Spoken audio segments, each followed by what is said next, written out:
El contenido de este podcast contiene información explícita que podría dañar la sensibilidad de quien escucha. Se recomienda discreción. Sean bienvenidos a Rigor Mortis.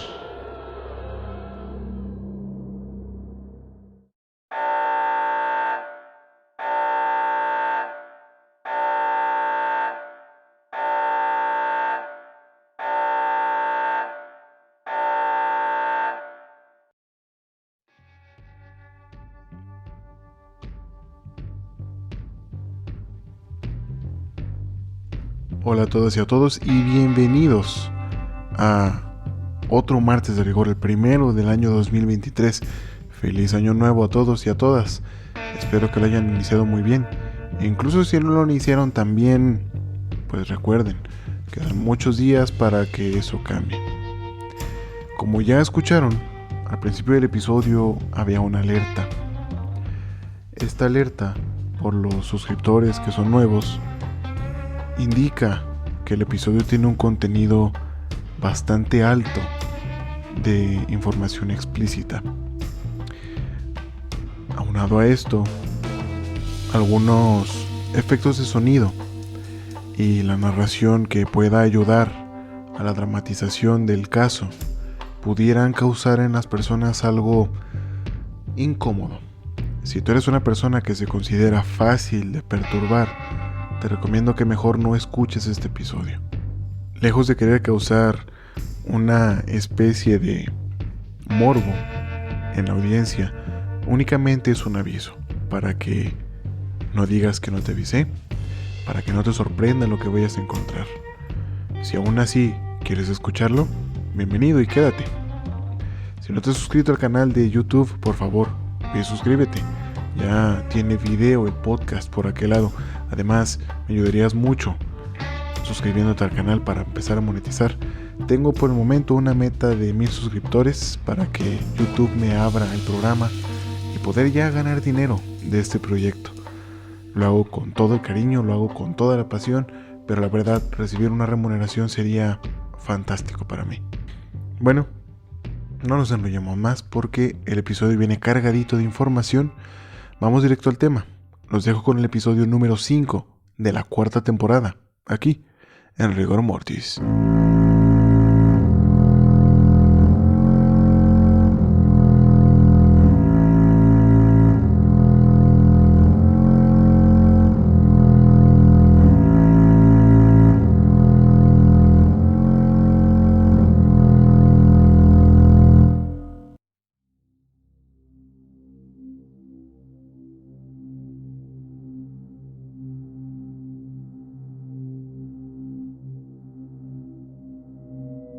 El verdadero cambio en el mundo se da con padres criando bien a sus hijos.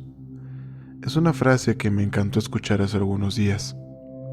La crianza de los hijos es la más complicada de las labores de la humanidad y debe tomarse con más seriedad. Un error recurrente, por más pequeño que sea, puede desviar al niño o niña, nos puede encaminar a un sendero de perdición y completa locura. Cuando les he hablado de monstruos en este programa, se les pueden venir a la mente las caras de distintas personas: Hitler, Ted Bundy, Richard Ramírez, Ed Kemper, Aileen Wuornos. Las posibilidades son infinitas. El monstruo del cual les vengo a hablar hoy es distinto a los demás. De hecho, podremos decir que es el líder de todos esos monstruos. En este martes de rigor y el primero del año 2023, acompáñenme a conocer la historia del monstruo de los Andes. El día viernes 9 de abril de 1948 fue un día trágico para la historia colombiana. Ese día marcó el país con sangre, violencia y muerte. Colombia vivía desde la década de 1930 bajo constantes guerras civiles. La razón era, como en todos los países, sobre todo de Latinoamérica, la corrupción y la constante pelea por el poder político. En este caso, el Partido Conservador contra el Partido Liberal. Por ese tiempo, Fidel Castro era un líder estudiantil y ese día se iba a reunir con el abogado y escritor Jorge Eliezer Gaitán Ayala, quien era un líder liberal y candidato a la presidencia. Jorge Gaitán salió de los tribunales de Bogotá, se dirigía al Hotel Continental, se reuniría con el comunista, pues Castro buscaba apoyo para derrocar al dictador Fulgencio Batista en Cuba. Jorge Gaitán no pudo llegar a su reunión con Castro, pues un miembro del Partido Conservador, Juan Roa Sierra, se encontraba escondido cerca del hotel y cuando tuvo a la vista al abogado, le cortó el paso y le disparó a quemarropa con un revólver. El líder liberal fue llevado de urgencia a la Clínica Central de Bogotá, pero no pudo sobrevivir. Murió a las 2 de la tarde.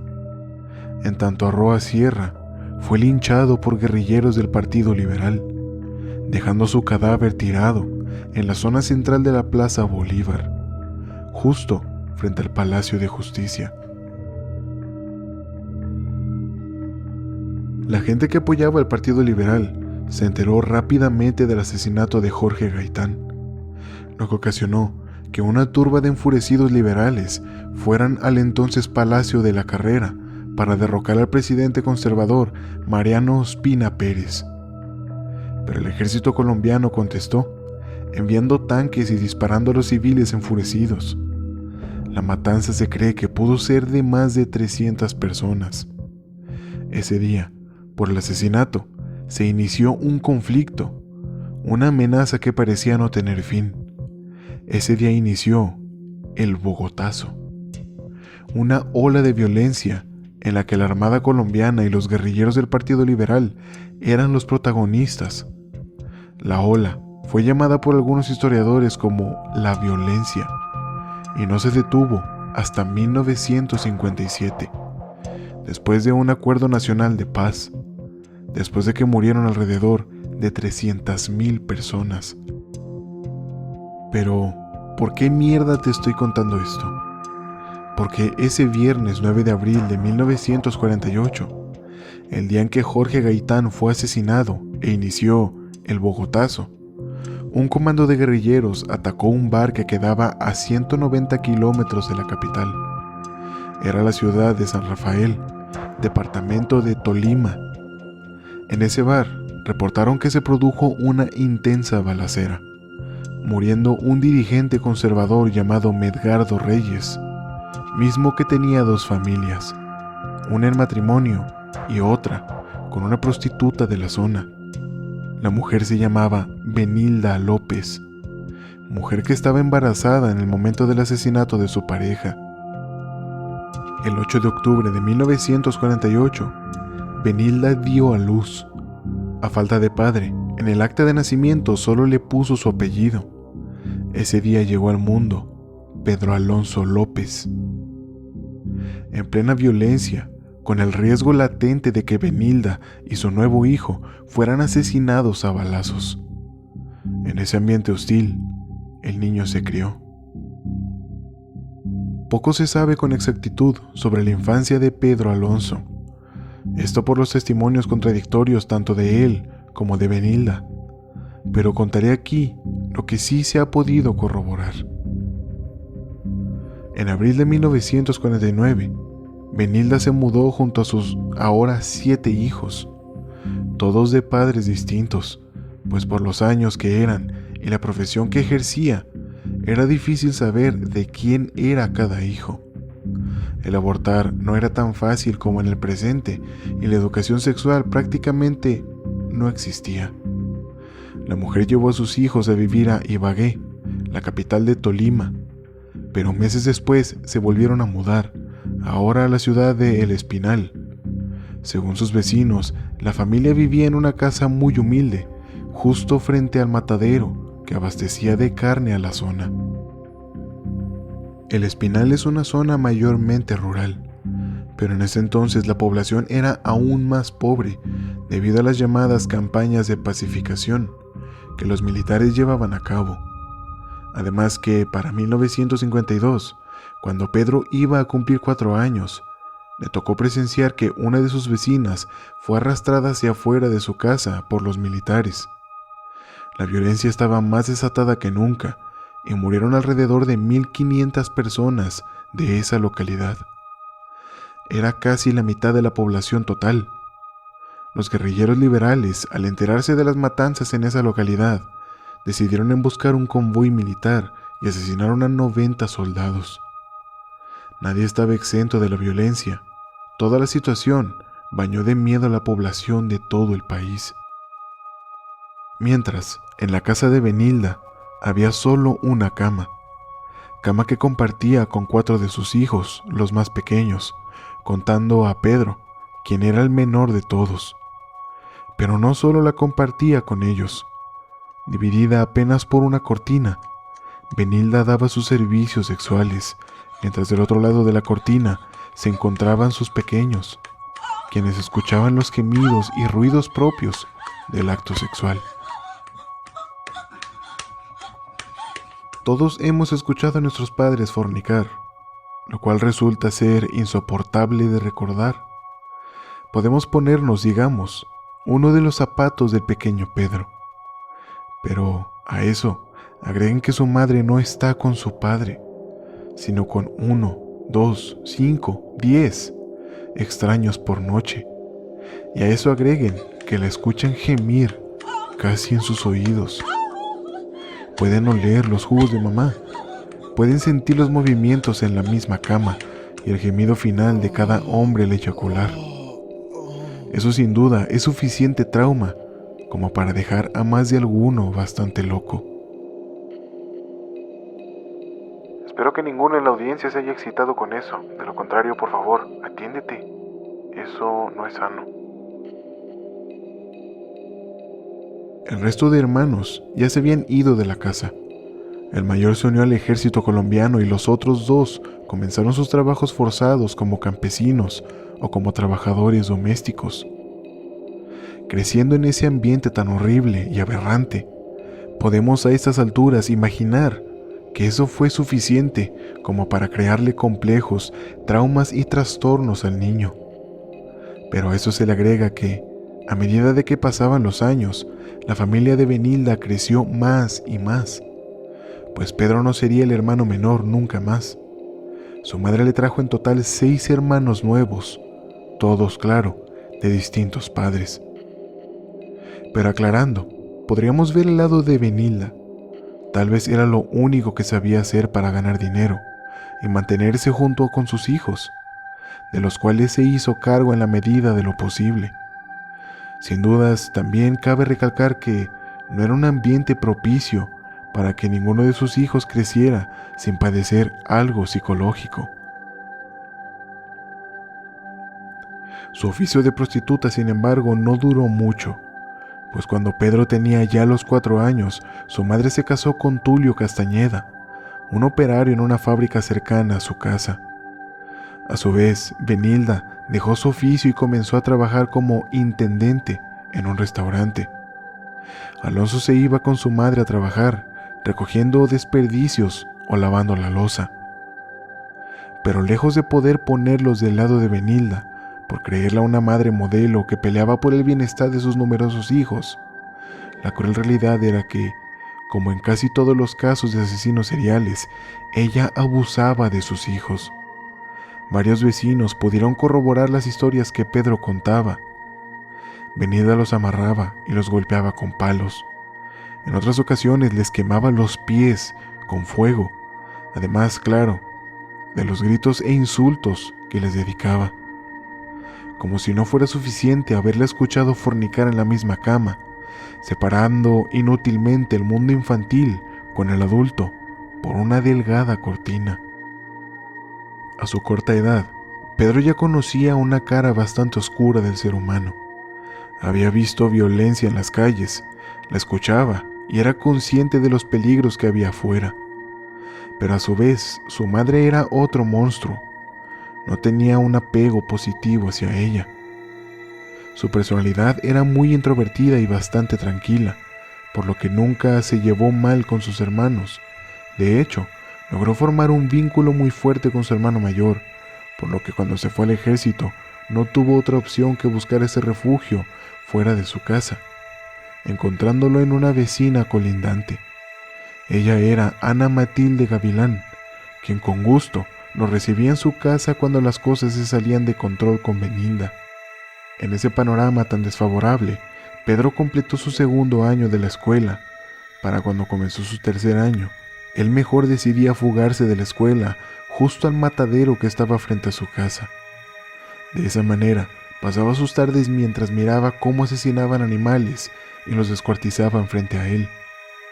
Una profesión que incluso algunos adultos no soportan ver, lo cual desde luego fue un factor que influyó en su joven y descarriada mente. Todos los humanos pasamos por varias etapas en nuestra vida, que si no son guiadas de manera adecuada por un adulto, terminan por crear tabúes, complejos, fijaciones, obsesiones o simplemente una visión errónea acerca del suceso. Las edades fluctúan dependiendo de cada niño y su modelo de crianza, pero en un estándar alrededor de los 4 años, los niños y niñas comienzan a mostrar una sana curiosidad por los genitales propios y ajenos. Es cuando por lo regular hacen las erróneamente temidas preguntas de ¿cómo se hacen los bebés? O ¿por qué mi hermana, prima, vecina o amigo no tiene pene o vagina? Las cuales, por supuesto, deben ser contestadas, dejando de lado lo fantasioso para eludirlas. Después de todo, lo sabrán, y siempre es mejor que lo sepan sin miedos ni tabúes. Alrededor de los 7 años, comienzan los juegos de exploración sexual entre los niños, lo cual es algo sano, siempre y cuando sea entre niños que no se lleven muchos años. Es esta línea donde la enseñanza del adulto debe darse sin tabúes, sin miedos ni pudor, para que precisamente las niñas no crezcan acomplejadas y los varones no crezcan siendo depredadores sexuales, como comúnmente sigue sucediendo en la sociedad tan podrida que vivimos. Cuando Pedro Alonso tenía 8 años, fue encontrado por Benilda mientras tocaba los senos en crecimiento de su hermana Esperanza de 6 años. Digno de una mujer violenta y autoritaria, decidió acusar a Pedro de haber abusado de su hermana y lo corrió de la casa. Por lo que expliqué anteriormente, posiblemente ambos se encontraban en ese juego de exploración sexual. Otra versión contada por Pedro fue que decidió escapar por miedo a que su hermana lo acusara y que Benilda lo golpeara. Pero otra, y que fue apoyada por algunos vecinos, fue que efectivamente Pedro tocó a su hermana y cuando Benilda lo sorprendió, golpeó y torturó de manera tan brutal a Pedro, que a la mañana siguiente, el niño mejor decidió huir. Esa sin dudas es una versión más creíble. Nada sabía Pedro de lo que le tocaría vivir. Pues sí, se escapó de su casa, por la razón que hubiera sido. Pero apenas tenía 9 años y ya deambulaba por las calles de Colombia, un país que para esos años estaba en medio de constantes conflictos armados, una guerra civil que no cedía. Si su vida con su madre no tenía valor, en las violentas calles su vida valía aún menos. Las personas de comunidades rurales como el Espinal se iban a vivir a regiones con más gente, con más ciudad, pues ahí era donde estaban las fábricas y la gente necesitaba trabajo para comer. Pero los constantes enfrentamientos y el descontrol del país obligaron a las empresas extranjeras a dejarlo, por lo que el desempleo se disparó y con eso también la delincuencia. Pedro dormía donde podía, comía de los contenedores de basura y mendigaba dinero. Era un vagabundo a sus escasos 9 años. Así estuvo por un tiempo en la pequeña ciudad de Tolima, hasta que decidió viajar a Bogotá, donde según Pedro, llegó caminando solo y sin un centavo. La capital del país se encontraba a 150 kilómetros de Tolima. Cuando Pedro se fugó de la casa de su madre, corría el año 1957, año en el cual se llegó a una tregua entre los partidos liberal y conservador, Pero no fue un tratado de paz unánime, por lo que al poco tiempo los enfrentamientos continuaron. La situación en Colombia no mejoraba, y como daño colateral de ese conflicto estaban todos los niños en situación de calle.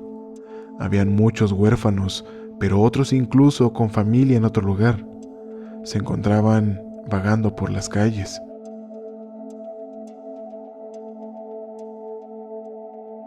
Pedro era ya llamado un gamín, como se les llama coloquialmente en Colombia a los niños de la calle y que roban para vivir. Sin un sustento, sin un refugio y expuesto en las calles, no tuvo otra opción más que unirse a un grupo de gamines para que su supervivencia fuera más alta. Estos grupos eran liderados por algún adolescente, quien coordinaba a los gamines para que hicieran los robos. Esos líderes eran llamados perros. Dentro de ese grupo, Pedro conoció la verdadera lealtad hacia un líder tirano. De por sí venía de ese mundo, pero ahora él estaba ahí, porque no había otro lado donde pudiera ir, sin correr el riesgo de ser asesinado o abusado. En ese grupo creció. Los gamines eran camaradas, se ayudaban unos a otros, robaban juntos, mendigaban juntos y engañaban a personas en equipo para robarlas sin darse cuenta. Pero todo debía ser reportado al perro.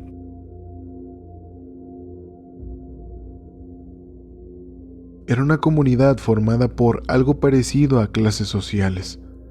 En primer lugar estaban los perros. Eran los más grandes, los más fuertes y hábiles. A los gamines más pequeños se les llamaba chinches. A ellos se les encargaba cualquier cosa simple de hacer, pero no salían a mendigar ni a robar. A los gamines que recién se habían unido les llamaban coicos. Sus labores consistían en acondicionar las casas abandonadas o los baldíos para que pudieran llegar a dormir. Además también cocinaban. Y hasta el final estaban los llamados gilipos. A ellos se les enviaba a mendigar en las aceras o en las puertas de las iglesias. Los gamines también eran usados por pobladores, sobre todo en ciudades grandes como Bogotá o Cali. Se les pedía que hicieran compras, que lustraran calzado, hacían mandados de todo tipo, trabajaban como mano de obra muy barata e incluso como repartidores de periódicos. Pero no solo los habitantes contrataban sus servicios, incluso las bandas delictivas les daban empleos, como mendigar para ellos a cambio de una mísera parte o incluso robar para ellos a cambio de un techo y comida. En la década de 1960, los historiadores tienen registros que varios grupos de gamines fueron contratados por bandas de criminales para conseguir drogas. Una en específico llamada Bazuco en Colombia y conocida en España y otros países de Latinoamérica como pasta, bicha, paco o PVC. Es una droga altamente adictiva y mortal. Como en todos los casos, esta droga la consumían los gamines para acentuar su violencia y agresividad al momento de llevar a cabo los robos. Además está decir que vivían muy pocos años. En otras ocasiones, los gamines mendigaban techo y comida a adultos a cambio de favores sexuales.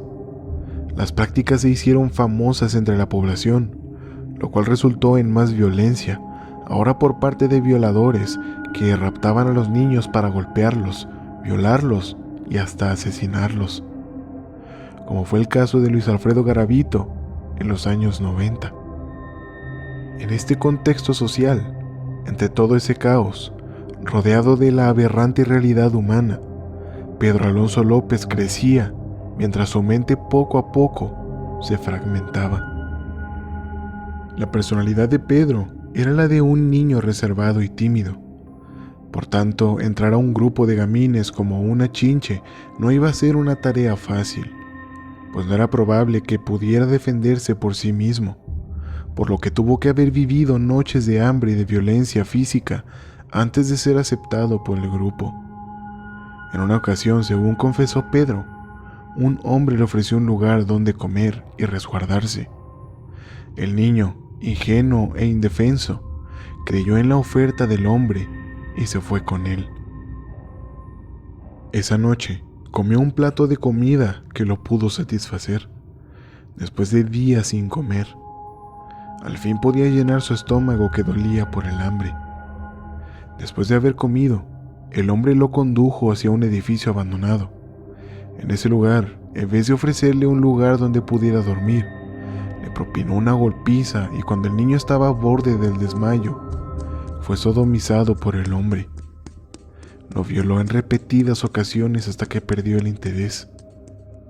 Después de ese horroroso acto, fue abandonado en la acera de una calle, molido a golpes e inconsciente. Vejaciones y abusos como este eran recurrentes en una vida callejera. Después de la violación, vivió poco tiempo más con los gamines, pero se cansó de los abusos y finalmente decidió irse por su cuenta. Aplicando lo aprendido, robaba, mendigaba y cuando no podía conseguir dinero, comía de la basura. Dormía donde podía, pero ahora trataba de refugiarse de cualquier persona que en la noche se le acercara demasiado. Se hizo huraño y no confiaba en nadie.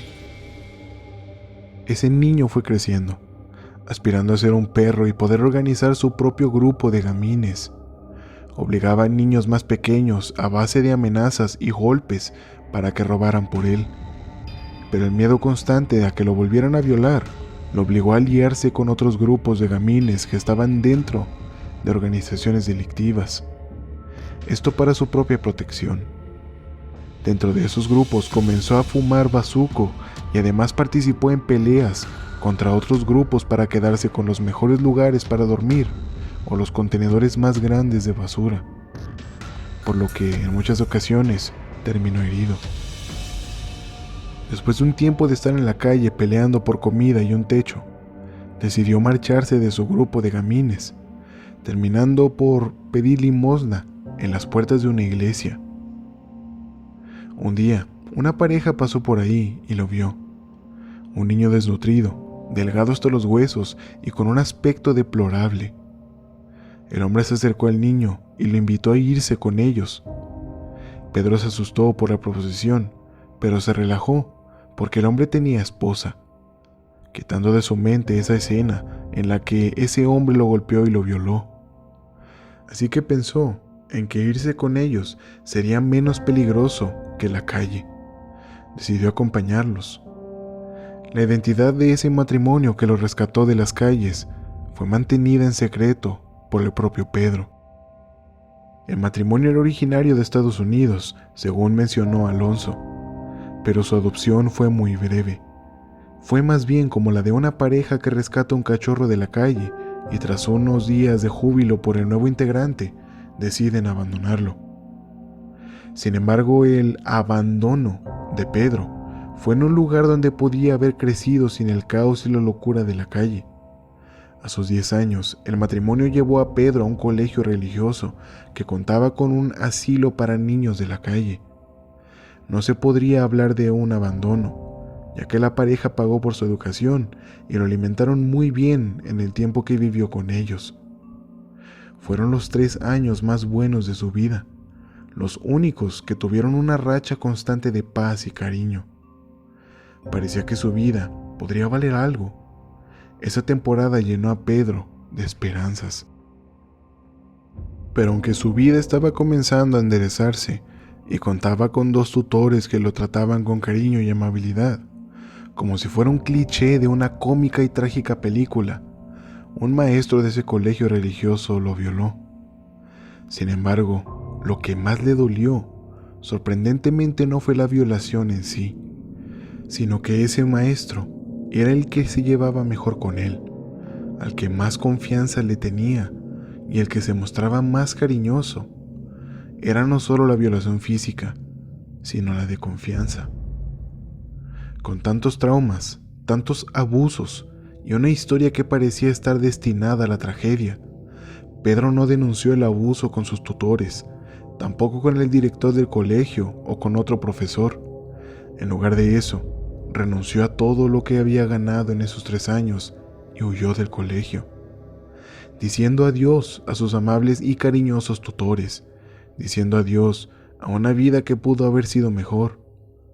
Volvió a las calles ahora con más edad, más fuerte por haber sido alimentado por 3 años y con una mentalidad más oscura. Su segunda violación resultó ser la gota que derramó el vaso, pues la ira que guardaba muy en el fondo terminó por desbordarse. Su carácter cambió, dejó de ser ese niño tímido y retraído. Ahora su ser le pedía violencia y agresión.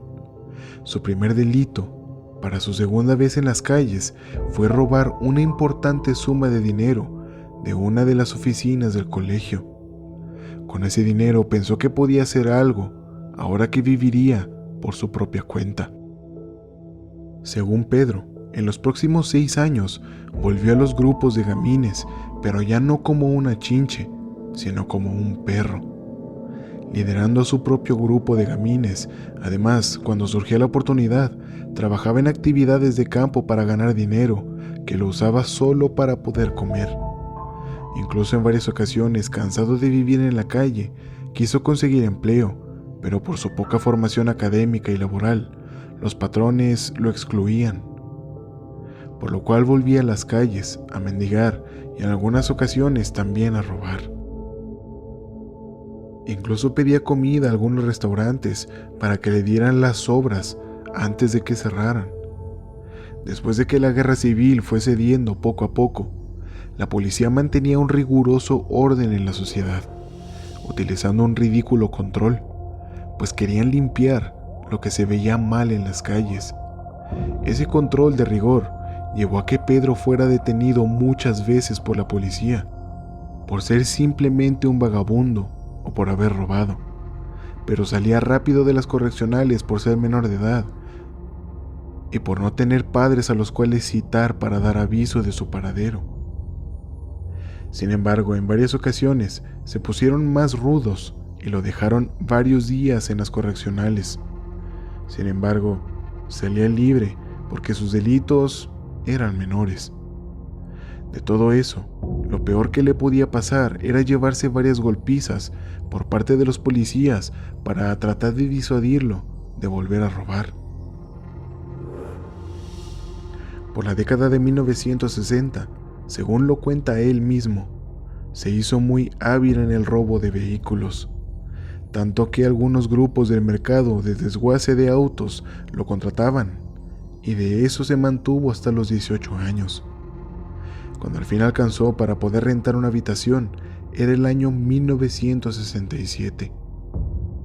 Ese también fue el año en el que Pedro volvió a ver a su madre, pero ya no era el temeroso niño que había huido de esa casa. Pedro fumaba bazuco de manera recurrente y eso le acentuaba su actitud soberbia y amenazadora. Lo que pudo ver Benilda en esa ocasión era el más profundo odio en los ojos de su hijo. Después de esa visita, en la cual Pedro le dijo a su madre que era una perra, dejó el Espinal para vivir a Bogotá. Continuó robando autos para venderlos y en caso de no poder llevárselos, robaba pertenencias valiosas o algunas autopartes que pudieran venderse.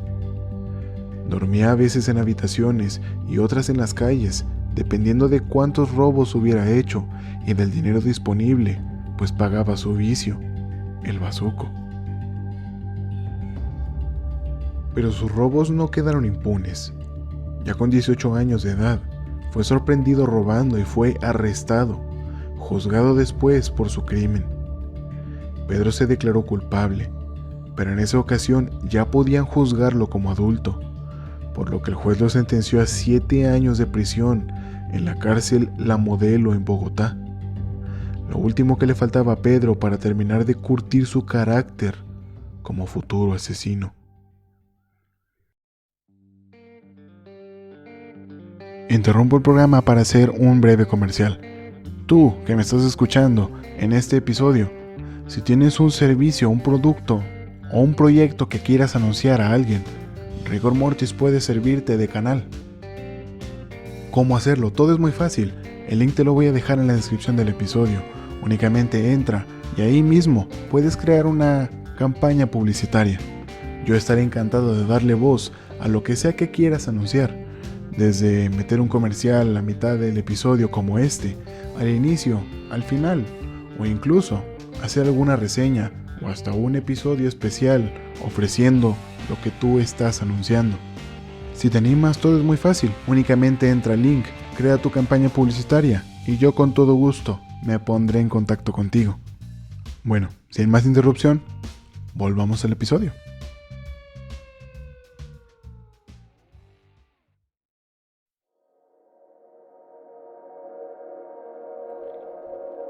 La prisión llamada La Modelo era una cloaca donde se violaban los derechos fundamentales de un ser humano. La comida era escasa o nula, la violencia dentro de prisión era latente y el riesgo de morir era más alto que en las calles donde Pedro había crecido. En ese ambiente violento, Pedro se encontraba cumpliendo su condena. Era cambiado de celda constantemente, al igual que todos los presos, debido a la situación por la que se encontraba pasando el país, que si bien en las calles estaba más calmado, en las cárceles había homicidios casi todos los días. En las prisiones se tiene la costumbre repugnante en la que los presos más viejos tienen casi el deber de violar a los presos que acaban de llegar a prisión, sobre todo los que fueron aprisionados por violación o delitos sexuales. Claramente el de Pedro no era el caso. Su delito no había sido de ámbito sexual y ya no era nuevo dentro del reclusorio, pero le tocó la mala suerte, quizá eso o algún carcelero se ensañó con él, y en su celda habían 3 presos que llevaban ya muchos años ahí. Por lo que, según dictaba esa costumbre, a Pedro le tocaba su bautizo. En la noche, los 3 más viejos lo amarraron con las sábanas a su catre, y una vez inmovilizado, lo violaron en repetidas ocasiones. Pese al ruido, pese a los forcejeos y los gritos ahogados de Pedro, los guardias no hicieron nada por parar la agresión. El niño que escuchaba a mamá fornicando al otro lado de la cortina, el gamín que fue engañado y sodomizado por un adulto en un edificio abandonado, el joven de 12 años que fue violado por su profesor preferido. Todos sus fantasmas del pasado se estaban burlando de él en ese instante. Era como si la vida estuviera en su contra todo el tiempo.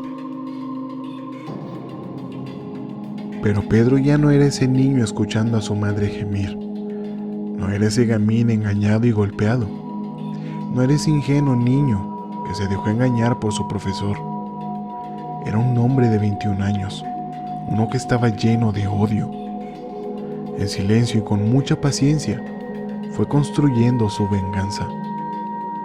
En uno de los talleres de la prisión, encontró un pedazo de metal con el que fabricó un cuchillo casero. De esa forma, se armó y esperó con paciencia. Encontró a solas a 2 de los presos que lo violaron y sin vacilar, les cortó el cuello a los 2.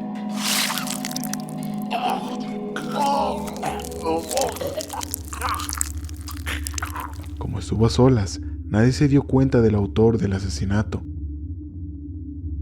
En cuanto al tercero, no pudo esperar más, y así sin más en uno de los patios comunes, frente a todos, apuñaló repetidamente a su agresor. El monstruo dentro de su interior tomó el control durante los asesinatos y esas fueron sus primeras 3 víctimas. Pedro se entregó inmediatamente a los carceleros, por lo que, como era muy común el homicidio dentro de La Modelo, le dieron un escarmiento y nada más. Pero lo que Pedro no sabía era que con ese acto se había ganado el respeto y a la vez el temor de los demás presos. Nadie más lo volvió a molestar dentro de prisión y solo tuvo 2 años de aumento a su condena, debido a que su crimen, según el juez que revisó su caso, había sido en respuesta a la violación que sufrió. Según él, Pedro había sido una víctima que se había defendido. Ese traumante evento fue el que estableció a Pedro Alonso López como un asesino, pues no solo fue el acto, sino lo que trajo con él. se sintió satisfecho y hasta lo pudo disfrutar, encontrando en el asesinato ese éxtasis que no encontraba en ninguna otra actividad, ni siquiera masturbándose con la numerosa cantidad de revistas pornográficas que consumía, lo cual no era extraño, pero no era común para un hombre que había sufrido lo que le tocó. El estar presente cuando su madre daba servicios sexuales de seguro le llegó a la mente cuando se masturbaba viendo pornografía, por lo que podemos llegar a creer que lo que hacía con la imagen de las mujeres era simplemente verlas como objetos sexuales, a la vez que las veía con un rencor desmedido, factores que contribuyeron a su forma como asesino serial. Su mente estaba rota, su visión del mundo era fatídica, llena de miedo y de ira por la combinación de abusos sexuales y físicos, pero a la vez hallando placer en mirar pornografía y al ver como objeto sexual a las mujeres y en el asesinato. Sin dudas esa idea de ahora él ser victimario le llenaba cada vez más la mente a medida de que pasaron los años de su condena. Era una idea que para su forma de ver el mundo le traería un inmenso placer y podía incluso borrar todo el sufrimiento que vivió en su infancia.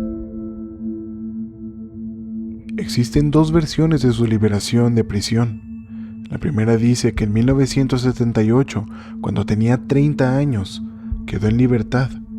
La otra dice que gracias a su buena conducta, a excepción del triple asesinato, quedó libre para 1972, con detención domiciliaria, pero no se tiene una versión oficial sobre esto.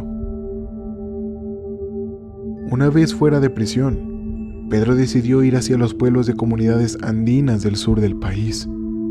Ya no se dedicó a robar ni a mendigar. Decidió comenzar a trabajar en el campo. Tenía una readaptación a la sociedad tranquila, pero en su mente, la idea y necesidad de asesinar se cocinaban lentamente. Justo en esos pueblos pudo perfilar quiénes serían sus víctimas. Las niñas indígenas o de familias de escasos recursos entre 8 y 13 años. La razón no lo sabía conscientemente, pero tenía sentido. Eran puras, inocentes, felices, llenas de vida.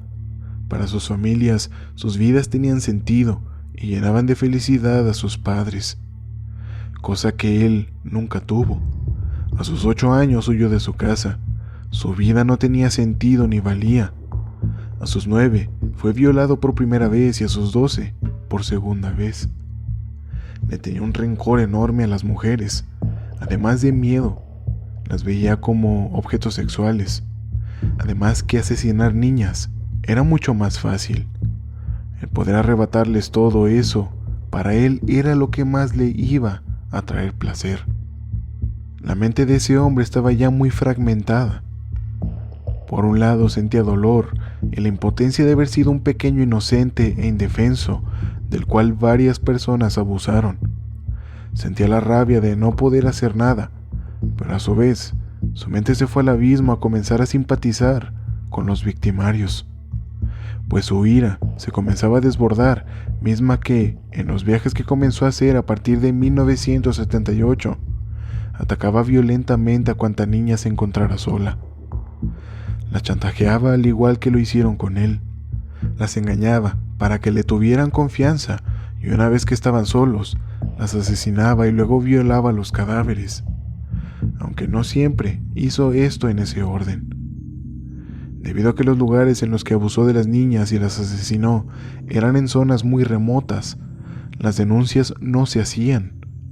Además que solo se le pudo atrapar infraganti cuando intentó secuestrar a una niña de 9 años. Un grupo de ayacuchos en el norte de Perú logró atraparlo y ellos le propinaron una sesión de dulces golpes, varias horas de tortura y la decisión de enterrarlo vivo. Pero un misionero estadounidense que iba pasando los disuadió, argumentando que si en verdad era culpable de eso, deberían llevarlo ante la justicia, y así lo hicieron. Llevaron a Pedro ante la policía y ellos, al investigarlo, lo deportaron a Ecuador sin un arresto. sin ningún castigo más, solo el cambio de país. Pedro viajó por todo Ecuador, volviendo en temporadas a Colombia. No existía una manera de relacionarlo con la creciente desaparición de niñas en Colombia y los países colindantes, debido al violento momento que se vivía en Colombia, pues la trata de blancas era muy frecuente debido a la alta población de niñas viviendo en las calles. Algunas huérfanas y otras, al igual que Pedro, habían escapado de sus hogares. El odio hacia su madre era el principal combustible que lo movía a seguir matando. En abril de 1980, cayó una tormenta tan grande que logró desbordar ríos y los deslaves en los cerros no tardaron en efectuarse. Específicamente en la ciudad de Ambato, en Ecuador, un deslave arrastró los cuerpos de 4 niñas. Lejos de haber sido arrastradas y que hubieran muerto al instante del deslave, sus cuerpos estaban tan descompuestos que se llegó a la conclusión que alguien las había asesinado y además las enterró para que nunca las pudieran encontrar. La indignación llenó a los habitantes y a las autoridades de Ambato, y eso los motivó para comenzar a investigar esas 4 y las demás desapariciones de niñas que se amontonaban como reportes en el país. Pedro, a pesar de ser muy cauteloso con cada rapto, chantaje y engaño previo al abuso sexual y al asesinato a pocos días de que ocurriera ese deslave, decidió atacar de nuevo. Carvina Poveda, una mujer de la localidad, iba de compras al mercado cuando Marie, su hija de 12 años, casi fue raptada por un hombre. Ante eso, la madre comenzó a gritar que la ayudaran. Señaló al hombre que intentó secuestrar a su hija, así que los locatarios del mercado y otras personas lograron atrapar al raptor hasta que la policía llegó. Una vez que la policía llegó, Pedro se encontraba bastante calmado. La primera impresión de la policía fue que llevaban un demente a prisión. Una vez en la oficina principal de la comisaría, Pedro se negó a cooperar con las autoridades y permaneció en silencio en todas las preguntas del interrogatorio. Los investigadores pronto se dieron cuenta de que tendrían que emplear una estrategia diferente para hacer hablar a su sospechoso. Uno de los funcionarios pronto sugirió que llamaran a un sacerdote, el padre Córdoba Gudiño, a quien conoció en prisión y mantuvo conversaciones en una celda con Pedro. El diseño de la estrategia de la policía era que el padre Gudiño se ganara la confianza del sospechoso y reconociera sus crímenes. De inmediato Pedro empezó a hablar y al día siguiente ya había revelado actos tan repugnantes de violencia al padre Gudiño que éste no pudo más y pidió que lo sacaran de la celda. Las siguientes y breves entrevistas con el padre Gudiño proporcionaron a los investigadores pruebas contra Pedro acerca de las recientes evidencias de asesinatos y maltratos. Pedro confesó a los investigadores que había asesinado por lo menos a 110 niñas en Ecuador, 100 en Colombia y muchas más de 100 en Perú. A mí me caen bien las niñas en Ecuador. Son más dóciles y más confiadas e inocentes. No son como las colombianas que sospechan de extraños. En el curso de sus confesiones, Pedro justificó sus crímenes apelando a su dura vida y a una adolescencia difícil y solitaria. Perdí mi inocencia a la edad de 8 años, explicó. Así que decidí hacer lo mismo a tantas muchachas jóvenes como pudiera. Cuando se le preguntó cómo seleccionaba y convencía a sus víctimas para después cometer sus crímenes, Pedro explicó que buscaba en sus víctimas una mirada segura de inocencia. Siempre buscaba a sus víctimas en el día, porque no quería que la oscuridad revelara sus verdaderas intenciones de matarlas. Cuando se le preguntó qué hacía con sus víctimas, Pedro explicó que primero violaba a su víctima y entonces la estrangulaba mientras miraba fijamente sus ojos. Quería sentir el placer más profundo y la excitación sexual más grande antes de que su vida se apagara frente a él. La policía estaba inicialmente escéptica ante las espantosas confesiones, casi increíbles, de Pedro, pero los enlaces de los asesinatos con Perú y Colombia eran incapaces de demostrar lo contrario. Como Pedro se dio cuenta de que los investigadores dudaron de las pruebas que los estaban dando, se ofreció llevarlos a varios lugares donde él mismo había enterrado los cadáveres a lo largo de todo el país. A pocos días después de su confesión inicial, se llamó a Pedro desde la comisaría principal para que pudiera dirigir una caravana policíaca a los sitios de enterramiento. Las dudas de los investigadores pronto empezaron a desaparecer cuando Pedro los llevó a una apartada área en la ciudad de Ambato, donde descubrieron los cadáveres de 53 niñas, de edades entre los 8 y los 12 años. Durante todo el día, Pedro los llevó a 28 nuevos sitios, y en cualquier lugar que se realizaban excavaciones no se descubrieron otros cuerpos. Algunos de los investigadores opinaron que los animales probablemente esparcieron los restos y los deslaves habían limpiado el terreno. Además de que sus crímenes se llevaron a cabo en zonas remotas, Pedro Alonso López resultó ser un asesino del tipo organizado, lo cual indica que era meticuloso al momento de asesinar, pero también cambiaba constantemente de lugar. Por ello, la cantidad de asesinatos en distintos países. Lograba además pasar desapercibido, pues trabajaba en zonas rurales, ejerciendo trabajos de campo, por lo que nadie sospecharía de él, y en caso de hacerlo, ya se encontraba lejos para entonces. Trataba siempre de mantener un perfil bajo.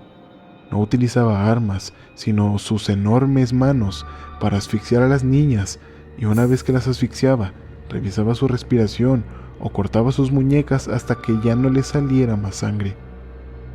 Pero sin duda, lo que más resaltaba en él era su paciencia para cometer los crímenes. Era sumamente paciente, salvo esas ocasiones cuando los ayacuchos en Perú y los habitantes de Ambato lo pudieron descubrir. Durante la narración de su carrera criminal, Pedro Alonso López justificó su preferencia por las niñas de modo sencillo.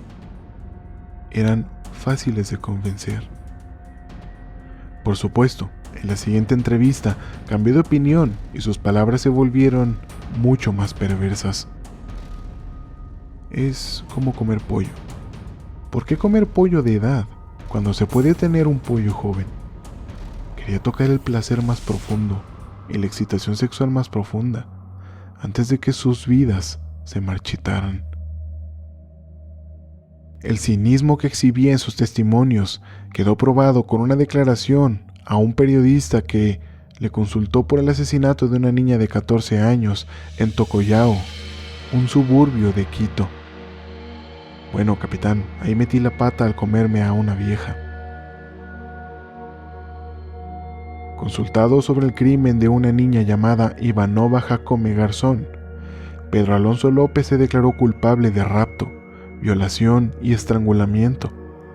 Contó que en febrero de 1980, en la avenida Los Andes de Ambato, convenció a la niña y la llevó hasta un descampado. Para que no quedaran dudas de su autoría, la recordó con muchos detalles. Menor, ojos verdes, pelo rubio, color blanca, la misma que vestía un short color azul. Llevaba un delantal color tomate, estampado, zapatos blancos, medias azules. La defensa del asesino, un abogado de oficio de los tribunales de Ambato, quiso imponer en el juicio celebrado en 1981 el criterio de enfermedad mental y pidió la internación de Pedro Alonso López en un hospital psiquiátrico, pero no tuvo éxito. El acusado recibió la máxima pena que se permitía en ese tiempo para el Código Penal de Ecuador, un total de 16 años de cárcel. El juzgado penal de Tungurahua lo confinó primero a la cárcel de Ambato, donde estuvo detenido 2 años, pero por su seguridad fue transferido al penal García Moreno de Quito. Pedro Alonso López fue destinado al pabellón B, donde estaban los violadores y asesinos. Lo más increíble es que no recibió en prisión ningún tipo de tratamiento para su condición mental y, cuando quedó en libertad al cumplir la condena, no hubo seguimiento de su caso.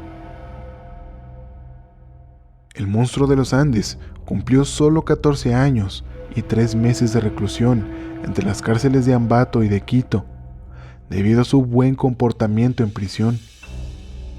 José Cobos Moscoso, juez de lo penal de la provincia de Chimborazo, le otorgó la libertad en agosto de 1994, siguiendo el Código de Procedimiento ecuatoriano. Cuando se difundió la noticia, la población de Ambato realizó una manifestación de protesta y reclamó al entonces presidente de la nación, Sixto Durán Ballén, un nuevo confinamiento para Pedro Alonso López, pero eso no se llevó a cabo. Sin embargo, unas horas después de su liberación, el intendente de policía de Pichincha, Boanerges Villagómez, ordenó otra vez la captura del asesino con el argumento de que se trataba de un sujeto indocumentado, cuya estancia en Ecuador era por completo ilegal. Entonces Pedro Alonso López fue demorado en el Centro de Detención Provisional de Ecuador y otro juez, quizás empujado por el presidente, decidió entablar un proceso para decidir su deportación. En el fallo se apoyó que Colombia lo había requerido por vía diplomática como presunto culpable del asesinato de una niña en diciembre de 1979, casualmente en el pueblo donde vivía de niño, El Espinal. El homicidio por el que iba a ser juzgado había ocurrido 15 años antes y estaba a punto de prescribir. Además, un incendio en los juzgados de El Espinal había destruido su expediente de 1991. Por eso, el 2 de septiembre de 1994, cuando Pedro Alonso López llegó a Colombia, extraditado desde Ecuador, no se hallaba técnicamente detenido. Sin embargo, las autoridades determinaron que no podía dejársele libre debido a su peligrosidad, a riesgo de que volviera a fugarse y también a la posibilidad de que algún familiar de sus tantas víctimas intentara asesinarlo. Fue entonces que quedó bajo la custodia de un fuerte operativo militar. El fiscal del juzgado penal de El Espinal, Fernando Vanegas, reconstruyó a toda velocidad el expediente con la declaración de los testigos que habían desfilado años antes frente a la policía. Aunque el homicidio de Flor Alba Sánchez era apenas uno de los 11 casos que involucraba a Pedro Alonso López en Colombia, su importancia estaba en que se trataba del único proceso judicial que podían proseguir, pues los restantes habían prescrito por el paso del tiempo, según la ley. La víctima tenía 12 años cuando fue violada, asesinada y descuartizada por el monstruo de los Andes. En esa ciudad, que conocía tan bien por haber vivido de niño y porque la frecuentaba durante sus múltiples incursiones por la triple frontera de Perú, Ecuador y Colombia. Además de someter a la niña a violaciones y de estrangularla, Pedro Alonso López la desfiguró y decapitó para que nadie la reconociera y él tuviera el tiempo suficiente para alcanzar la frontera en Ecuador en 1979. La adolescente fue identificada finalmente por su ropa, ya que del cuerpo no había quedado más que una pila de huesos y la cabeza había sido enterrada en otro sitio. El exceso de violencia con Flor Alba estuvo relacionado, según indicaron los peritos forenses, con el concepto de desfeminización al que sometía a sus víctimas. Hubo muchos episodios en que las niñas quedaban desfiguradas, sobre todo en el rostro y en sus genitales. En otros casos, directamente las desmembraba. Recordemos que la matanza de animales y el descuartizamiento fueron una de sus obsesiones de niño, a tal punto que evitaba la escuela y se escapaba al matadero. La operación de El Monstruo de los Andes sobre Flor Alba fue tan traumática para su familia que la niña fue sepultada sin cabeza y después de un mes pudieron incorporarla al féretro. La niña había vivido hasta el momento de su tortura y asesinato en un entorno en extremo vulnerable. Como su familia era muy pobre, su madre había aceptado que Flor Alba trabajara haciendo compras o ayudando en tareas domésticas a otros vecinos. En una de sus caminatas hacia la casa de una de las mujeres a las que hacía mandados, la adolescente conoció en la calle a Pedro Alonso López, sin saber que sería él su verdugo.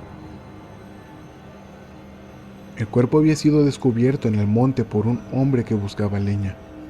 Más tarde la madre se enteró a través de la revista colombiana Vea que el sospechoso de haber violado y matado a la niña se llamaba Pedro Alonso López. Durante el juicio, el monstruo de los Andes negó rotundamente haber matado a Flor Alba, pero su declaración, como solía suceder, fue contradictoria.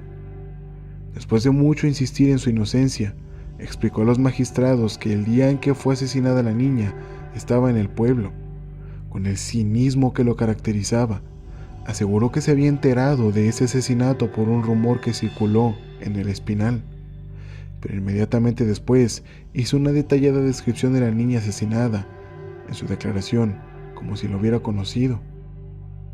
El asesinato de una chiquilla que es así, que gordita, que yo no sé, que blanquita, no sé, me contaron que la habían matado, dijo después de ser interrogado por el fiscal.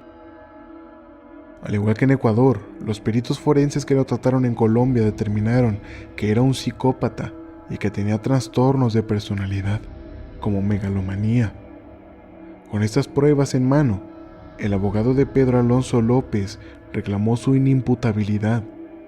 En 1995, el Tribunal Penal de El Espinal le dio una razón al defensor y lo declaró inimputable por demencia.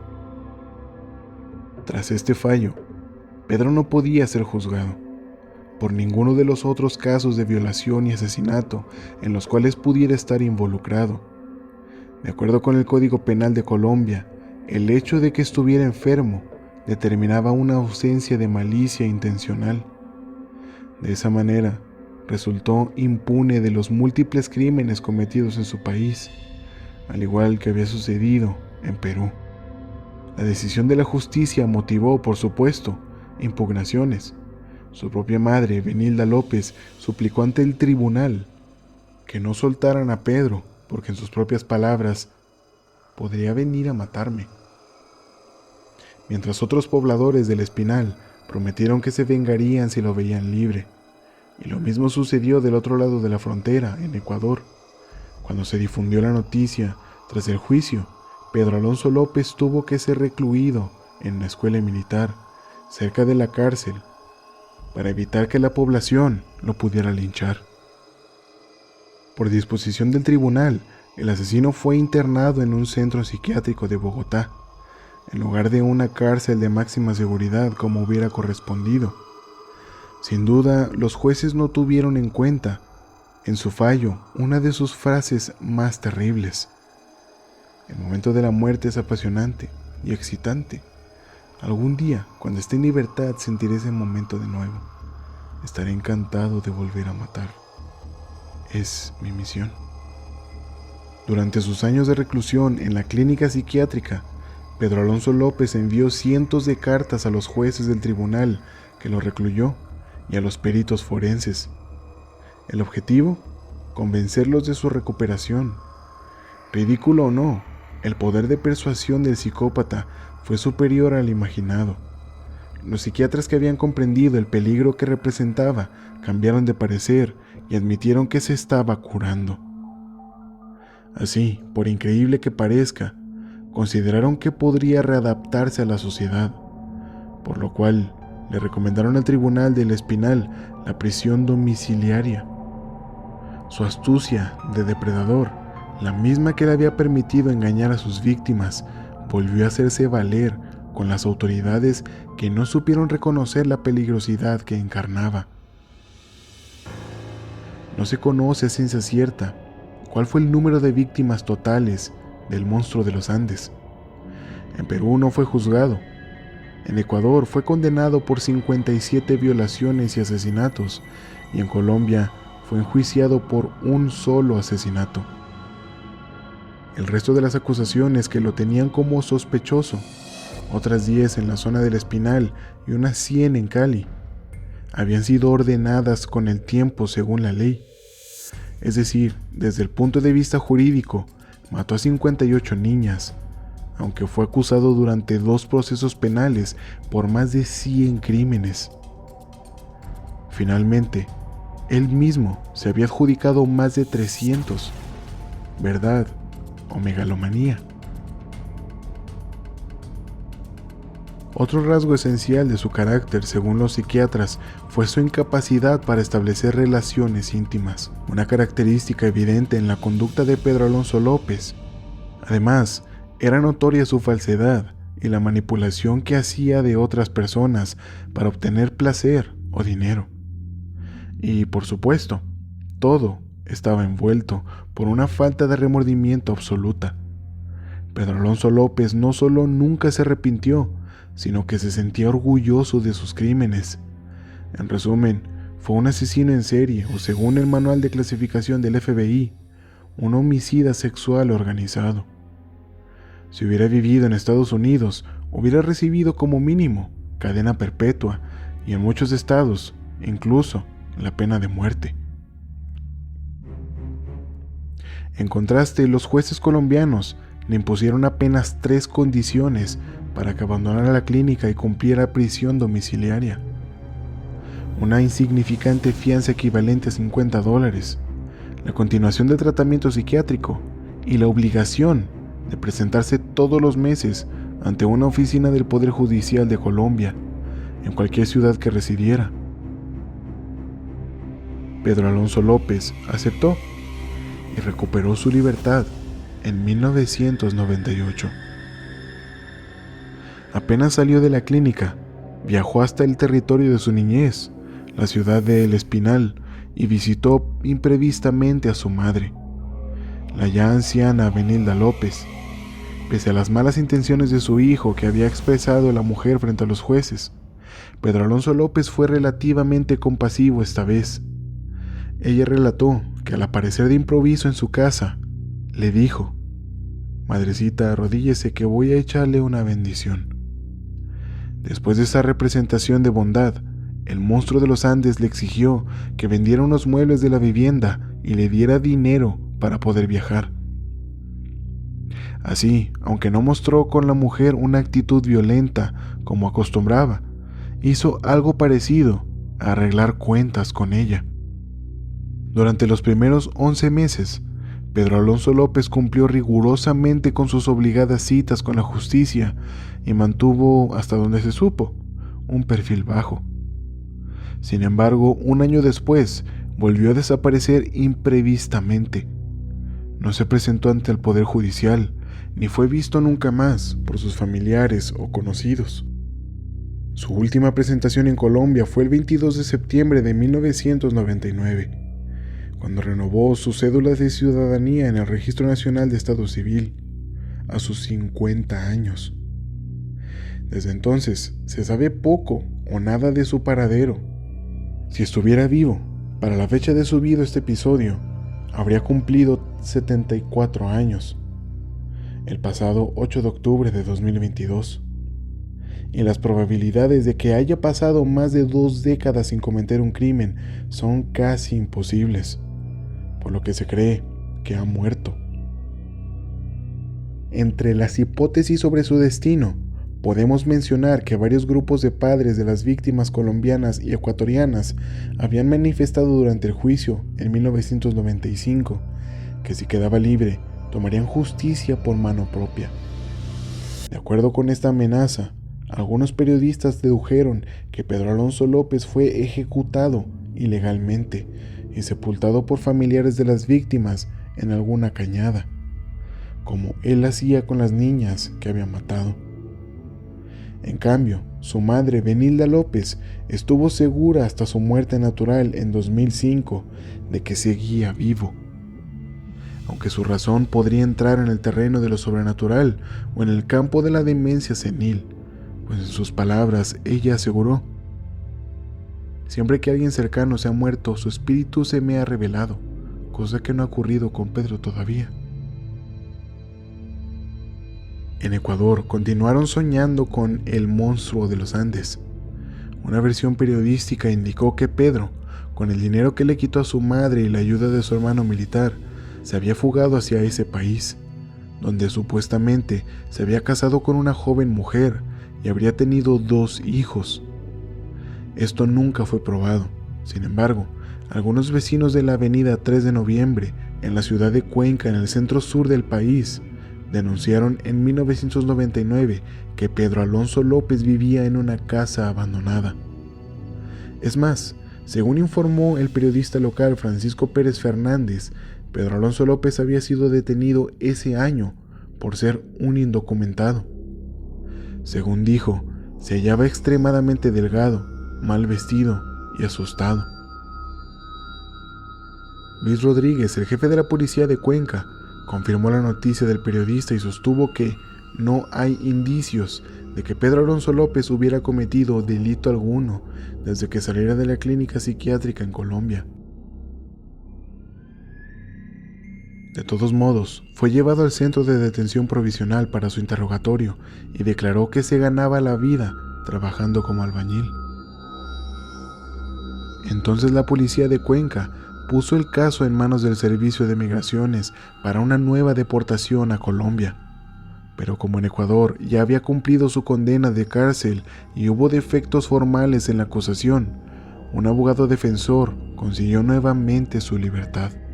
Demostrando una vez más su ineptitud e ineficiencia, las autoridades judiciales de Colombia reclamaron la captura de Pedro Alonso López por fuga recién en octubre de 2002, 3 años después de su desaparición. El gobierno emitió entonces un pedido de colaboración a la Interpol, la Policía Internacional. La excusa para empezar a ocuparse otra vez de su paradero fue que otra niña había sido asesinada en el Espinal.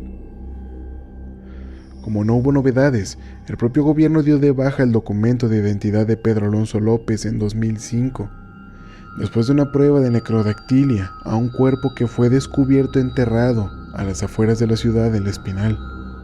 Según consideran los peritos forenses, esta práctica es correcta, siempre y cuando el fallecimiento sea reciente y las falanges de los dedos se encuentren en buen estado, lo que no suele ocurrir con restos sepultados directamente en la tierra. En ese caso, ni siquiera los expertos que revisaron el cadáver estaban completamente seguros de que se trataba de Pedro Alonso López, y ninguno de sus hermanos se presentó a reconocerlo. De hecho, su cédula de identidad se encontraba vigente en 2018, según verificó el diario El Tiempo, mientras la policía de Colombia mantenía su pedido de captura. Entre las hipótesis más descabelladas están los cientos de testimonios que presumieron haber visto a el monstruo de los Andes en 2010. Hubo llamados anónimos de vecinos y denuncias formales en Bucaramanga y Florida Blanca, en el departamento colombiano de Santander, que dijeron haberlo identificado, pero nunca se le encontró. En 2012, en la ciudad de Tunja, capital del departamento de Boyacá, se produjo el homicidio de la niña Andrea Marcela García Buitrago, y el programa de la televisión colombiana Crónicas RCN afirmó que Pedro Alonso López era sospechoso del crimen, debido a que el modus operandi era similar al ejecutado contra la niña Flor Alba. Su desaparición generó 2 consecuencias inesperadas. Pedro Alonso López, que pretendía ser famoso, logró convertirse en un mito y en una pesadilla recurrente para las familias de las víctimas. Y dejó en evidencia que los jueces de Colombia, Ecuador y Perú no estaban capacitados para tratar con un asesino en serie, al tiempo que demostraron una negligencia absoluta, ya que las niñas asesinadas por él eran en un 99% de estratos sociales vulnerables y empobrecidos. Al final, las clases sociales son una brecha.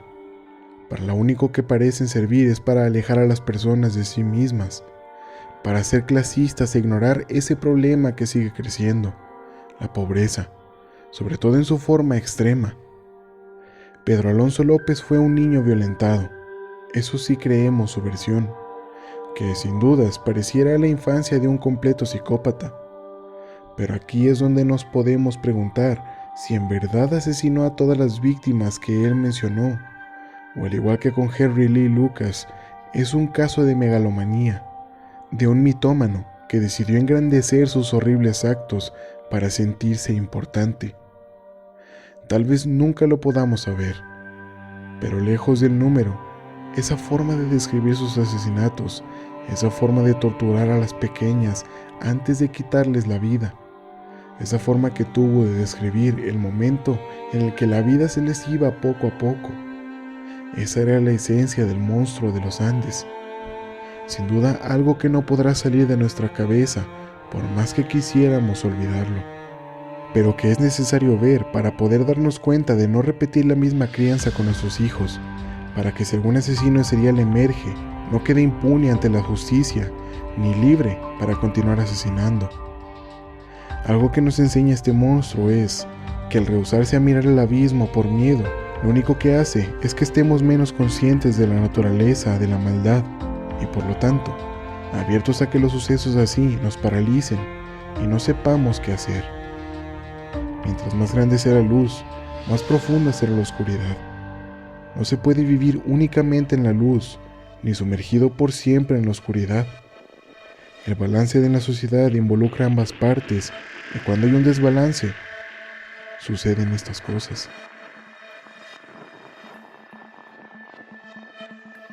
Si el episodio te gustó, agradecería mucho que lo compartieras con quien tú quieras. Si me escuchas en Spotify, por favor califica el programa con lo que tú consideres. Si el podcast lo escuchas en YouTube o incluso si no lo escuchas por allá, te invito a que te suscribas, a que le des like al episodio, a que comentes. Me gusta conocer tu opinión. Además, con tu suscripción, con tu like, con tu comentario, me ayudas a acercarme cada vez más a que el canal crezca y que pueda empezar a monetizar. Yo te estaré bastante agradecido. Gracias, gente, por prestarme su tiempo y sus oídos. Esto fue Rigor Mortis. Yo fui Eduardo Miranda y ustedes son asombrosos. Hasta la semana que viene.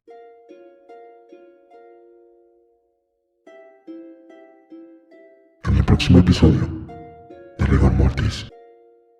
Ya empezamos el año con un asesino bastante escabroso. Sin embargo, quedó una historia que quedó incompleta, por así decirlo. O por lo menos hay otra versión de ella. No te puedo decir más si no seguro adivinas. Pero si quieres conocer de qué se trata, no te puedes perder el próximo episodio. Estreno el próximo martes.